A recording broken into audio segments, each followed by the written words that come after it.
Assalamualaikum warahmatullahi wabarakatuh. Salam sejahtera. Semoga kita selalu dalam keadaan sehat dan selalu dalam perlindungan. Perkenalkan, saya Alfa Radian. Di sini saya akan coba menjelaskan mengenai UMKM atau usaha mikro kecil menengah, di mana dalam video kali ini saya akan menjadikan Undang-Undang Nomor 20 Tahun 2008 tentang UMKM atau usaha mikro kecil menengah. Ada beberapa poin yang ingin saya sampaikan dalam video kali ini. Yang pertama adalah ketentuan umum, di mana menjelaskan mengenai pengertian dari usaha mikro, usaha kecil, usaha menengah, dunia usaha, dan pemberdayaan. Yang kedua, asas dan tujuan dari UMKM. Yang ketiga, prinsip pemberdayaan UMKM. Yang keempat, tujuan pemberdayaan UMKM. Yang kelima, kriteria dari usaha mikro, usaha kecil, dan usaha menengah. Yang keenam, perizinan usaha. Yang ketujuh, pembiayaan dan penjaminan. Yang kedelapan, koordinasi dan pengendalian pemberdayaan UMKM. Dan yang terakhir adalah sanksi administratif dan ketentuan pidana. Bagian 1, ketentuan umum. Sebelum mengenal lebih jauh, saya akan membahas terlebih dahulu apa itu usaha mikro, usaha kecil, usaha menengah, dunia usaha, dan pemberdayaan. Yang pertama, usaha mikro adalah usaha produktif milik orang perorangan dan atau badan usaha perorangan yang memenuhi kriteria usaha mikro sebagaimana diatur dalam Undang-Undang Nomor 20 Tahun 2008 mengenai usaha mikro, kecil, dan menengah. Yang kedua, usaha kecil adalah usaha ekonomi produktif yang berdiri sendiri yang dilakukan oleh orang perorangan atau badan usaha yang bukan merupakan anak perusahaan atau bukan cabang perusahaan yang dimiliki, dikuasai, atau menjadi bagian langsung maupun tidak langsung dari usaha menengah atau usaha besar yang memenuhi kriteria usaha kecil sebagaimana dimaksud dalam Undang-Undang Nomor 20 Tahun 2008. Yang ketiga, usaha menengah adalah usaha ekonomi produktif yang berdiri sendiri yang dilakukan oleh orang perorangan atau badan usaha yang bukan merupakan anak perusahaan atau cabang perusahaan yang dimiliki, dikuasai, atau menjadi bagian baik langsung maupun tidak langsung dengan usaha kecil atau usaha besar dengan jumlah kekayaan bersih atau hasil penjualan tahunan sebagaimana diatur dalam Undang-Undang Nomor 20 Tahun 2008. Pemberdayaan adalah upaya yang dilakukan pemerintah daerah, dunia usaha, dan masyarakat secara sinergis dalam bentuk penumbuhan iklim dan pengembangan usaha terhadap UMKM sehingga mampu tumbuh dan berkembang menjadi usaha yang tangguh dan mandiri. Selanjutnya adalah asas dan tujuan UMKM. UMKM berasaskan yang pertama, kekeluargaan, demokrasi ekonomi, kebersamaan, efisiensi berkeadilan, berkelanjutan, berwawasan lingkungan, kemandirian, keseimbangan kemajuan, dan kesatuan ekonomi nasional. Setelah mengetahui asas daripada UMKM, selanjutnya adalah tujuan UMKM. Usaha mikro kecil dan menengah bertujuan menumbuhkan dan mengembangkan usahanya dalam rangka membangun perekonomian nasional berdasarkan demokrasi ekonomi yang berkeadilan. Berikutnya adalah prinsip pemberdayaan UMKM. Lalu bagaimana prinsip pemberdayaan UMKM? Prinsip pemberdayaan UMKM itu sendiri meliputi penumbuhan kemandirian, kebersamaan, dan kewirausahaan usaha mikro, kecil, dan menengah untuk berkarya dengan prakarsa sendiri. Yang kedua, perwujudan kebijakan publik yang transparan, akuntabel, dan berkeadilan. Yang ketiga, pengembangan usaha berbasis potensi daerah dan berorientasi pasar sesuai dengan kompetensi usaha mikro, kecil, dan menengah. Yang keempat, peningkatan daya saing usaha mikro, kecil, dan menengah. Dan yang terakhir, penyelenggaraan, perencanaan, pelaksanaan, dan pengendalian secara terpadu. Tujuan pemberdayaan UMKM. Setelah tahu beberapa prinsip pemberdayaan UMKM, selanjutnya adalah apa tujuan dari pemberdayaan UMKM. Yang pertama, mewujudkan struktur perekonomian nasional yang seimbang, berkembang, dan berkeadilan. Yang kedua, menumbuhkan dan mengembangkan kemampuan usaha mikro, kecil, dan menengah menjadi usaha yang tangguh dan mandiri.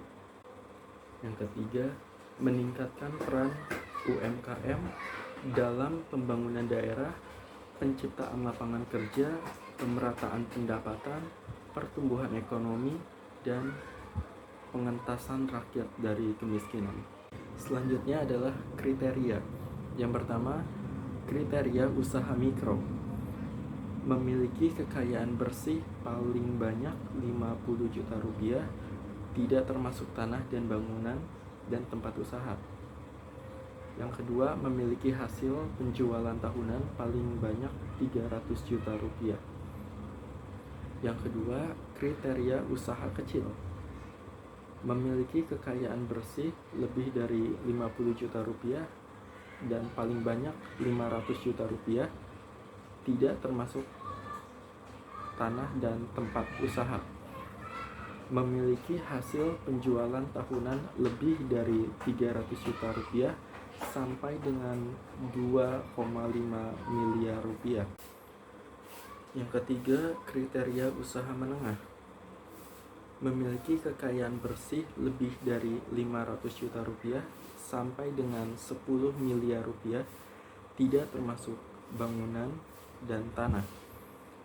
Memiliki hasil penjualan tahunan lebih dari 2,5 miliar rupiah sampai dengan 50 miliar rupiah. Selanjutnya adalah perizinan usaha. Adapun perizinan untuk UMKM berdasarkan Undang-Undang Nomor 20 Tahun 2008, yaitu yang pertama, menyederhanakan tata cara dan jenis perizinan usaha dengan sistem pelayanan terpadu satu pintu. Yang kedua, membebaskan biaya perizinan bagi usaha mikro dan memberikan keringanan biaya perizinan bagi usaha kecil. Berikutnya adalah pembiayaan dan penjaminan. Yang pertama, pemerintah dan pemerintah daerah menyediakan pembiayaan bagi usaha mikro dan kecil. Yang kedua, badan usaha milik negara dapat menyediakan pembiayaan dari penyisihan bagian laba tahunan yang dialokasikan kepada usaha mikro dan kecil dalam bentuk pemberian pinjaman, penjaminan, hibah, dan pembiayaan lainnya.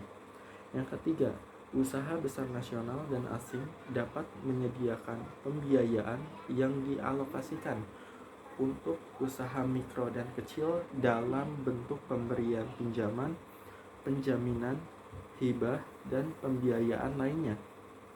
Dan yang terakhir, pemerintah daerah, dan dunia usaha dapat memberikan hibah, mengusahakan bantuan luar negeri, dan mengusahakan sumber pembiayaan lain yang sah serta tidak mengikat untuk usaha mikro dan kecil. Pemerintah dan pemerintah daerah dapat memberikan insentif dalam bentuk kemudahan persyaratan perizinan, keringanan tarif, sarana dan prasarana, dan bentuk intensif lainnya yang sesuai dengan ketentuan peraturan perundang-undangan kepada dunia usaha yang menyediakan pembiayaan bagi usaha mikro dan kecil.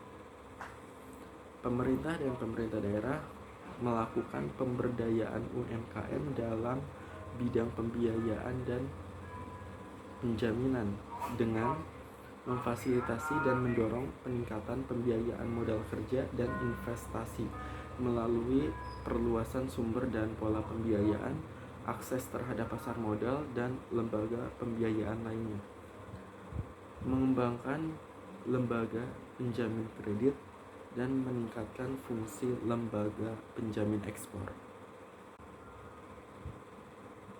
Pemerintah dan pemerintah daerah dapat memberikan insentif dalam bentuk kemudahan persyaratan perizinan, keringanan tarif, sarana dan prasarana, dan bentuk intensif lainnya yang sesuai dengan ketentuan peraturan perundang-undangan kepada dunia usaha yang menyediakan pembiayaan bagi usaha mikro dan kecil.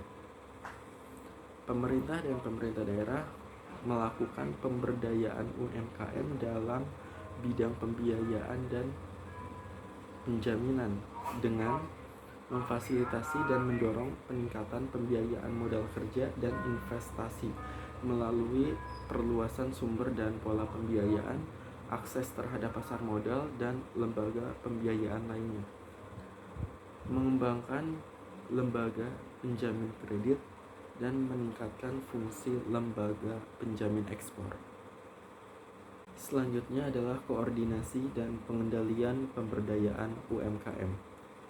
Koordinasi dan pengendalian pemberdayaan usaha mikro, kecil, dan menengah sebagaimana dilaksanakan secara nasional dan daerah yang meliputi penyusunan dan pengintegrasian kebijakan dan program, pelaksanaan, pemantauan, evaluasi, serta pengendalian umum terhadap pelaksanaan pemberdayaan usaha mikro, kecil, dan menengah, termasuk penyelenggaraan kemitraan usaha dan pembiayaan usaha mikro, kecil, dan menengah. Selanjutnya adalah koordinasi dan pengendalian pemberdayaan UMKM. Koordinasi dan pengendalian pemberdayaan usaha mikro, kecil, dan menengah sebagaimana dilaksanakan secara nasional dan daerah yang meliputi penyusunan dan pengintegrasian kebijakan dan program, pelaksanaan, pemantauan, evaluasi, serta pengendalian umum terhadap pelaksanaan pemberdayaan usaha mikro, kecil, dan menengah, termasuk penyelenggaraan kemitraan usaha dan pembiayaan usaha mikro, kecil, dan menengah. Pembahasan yang terakhir adalah mengenai sanksi administratif dan pidana. Usaha menengah yang melanggar ketentuan pasal 35 ayat 2 itu dikenakan sanksi administrasi berupa pencabutan izin usaha dan atau denda paling banyak 5 miliar rupiah oleh instansi yang berwenang. Setiap orang yang menguntungkan diri sendiri atau orang lain dengan mengaku atau memakai nama usaha mikro, kecil, dan menengah sehingga mendapatkan kemudahan untuk memperoleh dana, tempat usaha, bidang, dan kegiatan usaha atau pengadaan barang dan jasa untuk pemerintah yang diperuntukkan bagi usaha mikro, kecil, dan menengah dipidana dengan pidana penjara paling lama 5 tahun dan pidana denda paling banyak 10 miliar rupiah. Sekian pembahasan mengenai UMKM atau usaha mikro, kecil, menengah sebagaimana dalam Undang-Undang Nomor 20 Tahun 2008 sebagai referensi saya. Mohon maaf apabila terdapat banyak kesalahan. Wassalamualaikum warahmatullahi wabarakatuh.